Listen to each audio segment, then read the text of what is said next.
Savez-vous que la forêt française représente 30% de la superficie de l'Hexagone? En France, 25% de cette surface appartient à l'État et aux communes.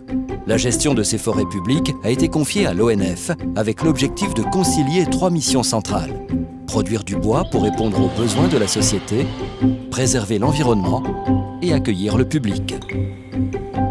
Ces espaces sont entretenus dans le cadre d'un plan d'aménagement défini sur 20 ans. La récolte de bois fait partie de la gestion forestière. Découvrons au cœur de cette chaînaie le travail de l'homme qui a façonné cette forêt. Pour cela, revenons au tout début.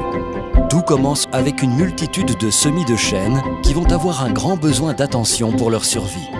Faute de lumière et d'espace, tous ne pourront pas s'épanouir. Les forestiers procèdent à des opérations dites de dégagement pour assurer la croissance de certains et les aider à lutter contre la concurrence. Parfois, ils posent des clôtures pour protéger les jeunes pousses des cervidés qui, en trop grand nombre, les mangent.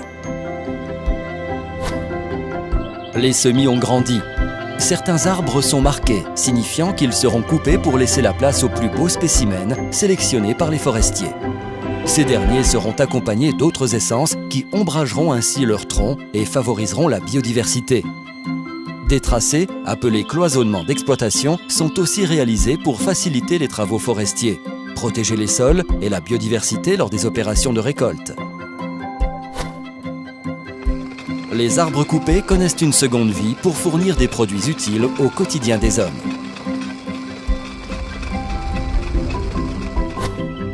Une seconde génération de forestiers vient poursuivre le travail de ses prédécesseurs.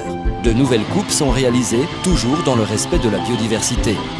Des arbres morts sont conservés pour accueillir la faune et les champignons. Par exemple, les travaux sont interrompus pendant la période de reproduction de certains oiseaux protégés. Ces interventions veillent à préserver l'équilibre du paysage. Elles garantissent le renouvellement de la forêt et l'apport de nouveaux usages du bois qui, en plus d'être utile à la société, permet de stocker le carbone. Sur cette parcelle forestière, dite en régénération, se côtoient désormais des arbres en devenir et des arbres mûrs. C'est le temps de la dernière récolte. Un autre cycle commence et une nouvelle diversité biologique s'installe. Ces grandes forêts que nous connaissons aujourd'hui sont le fruit d'un long et minutieux travail effectué par plusieurs générations de forestiers.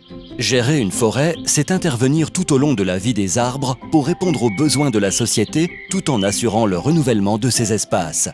C'est aussi préserver l'environnement et offrir un lieu de nature à des citoyens de plus en plus concentrés dans les villes.